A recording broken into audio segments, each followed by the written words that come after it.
Hey there, and welcome. Today we're going to jump right into a super simple guide for asking questions in English. Let's get to it. Okay, let's be real for a second. Is forming questions in English just a little bit tricky? If you're nodding your head, you are definitely not alone. It's one of the biggest hurdles for a lot of people learning the language. But hey, what if I told you there's a ridiculously simple two-part formula that can pretty much change everything? Well, stick with me, because that's exactly what we're about to break down. All right, let's dive into our first section, the simple do you formula. Seriously, this is the foundation for everything else, and it's so easy. Okay, the formula couldn't be simpler. Step one, just think of an action, a verb, like exercise or drive. Step two, you just put the words do you right in front of it, and boom, that's it. You've got a perfect question.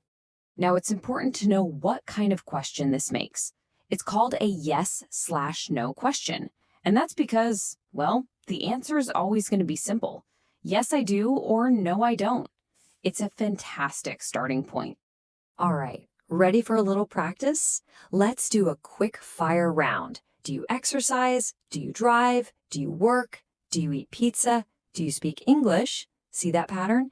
You can do this with just about any action out there. Awesome job. Now that you've got the basics down cold, let's build on it. It's time for section 2. Level up your questions. This is where it gets really fun. We're about to turn those simple yes/no questions into legit, powerful conversation starters that get you way more than just a one-word answer. So it's really helpful to think about it this way. Your do you questions get you a yes or a no. But what we're aiming for now are information questions. These are the ones that get you all the good details, like where, when, why, and how. And check this out. The formula is just as easy as the first one. You just take that do you question you already know how to make, and you pop a question word right at the beginning. That is the only change. Let's go back to our example. Do you exercise? And level it up. It can instantly become, where do you exercise? When do you exercise? Why do you exercise? Or even, how often do you exercise? See that? All of a sudden, you're getting so much more information. Okay, you've got the tools, you've got the building blocks. Now let's put them together. Section 3, how to start a real conversation. Think of this as your 4-step recipe for a great chat. First, you ask that simple do you question. Second, you just wait for the yes, I do. Third, you say the magic words. And fourth, you follow up with 1 to 3 of those awesome information questions you just learned. And what are those magic words? It's just this. Oh, really? I know, it sounds almost too simple, but this little phrase is your secret weapon. It shows you're listening, you're interested, and it builds the perfect bridge to ask your next, more detailed questions. All right, everything's been pretty straightforward so far, right? But there are always a few little exceptions to the rules, so let's tackle them in section 4, 3 tricky words. So most of those question words, where, when, why, they follow our formula perfectly, no sweat. But we just need to pay a little extra attention to 3 of them: who, what, and which. They play by slightly different rules. So let's start with who. Here's the key thing to remember. When you ask about doing something with another person, the word with almost always gets kicked to the very end of the sentence. So it's not, with who do you eat pizza? Instead, you'd say, who do you eat pizza with?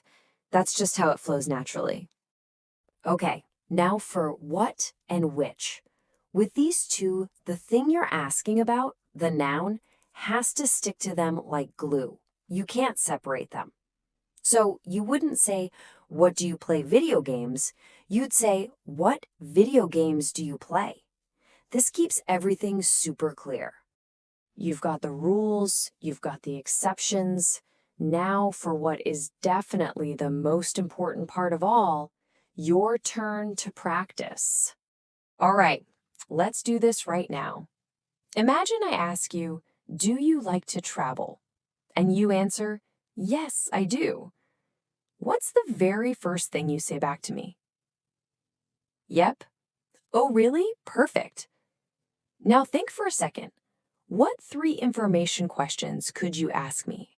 So how'd you do? You probably came up with some great ones, like, where do you like to travel? When do you like to travel? How often do you like to travel? Or, hey, using our tricky word rule, who do you like to travel with?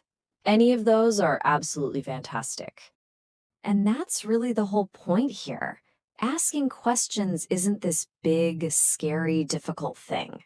It's just a pattern, a formula, and you can absolutely 100% do it. So to wrap this all up, I've got one last question.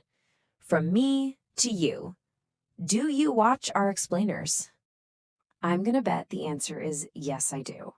So of course, I have to say, oh really? How often do you watch? When do you watch? Why do you watch? And look at that, you're already asking great questions. Congratulations, and we'll see you in the next one.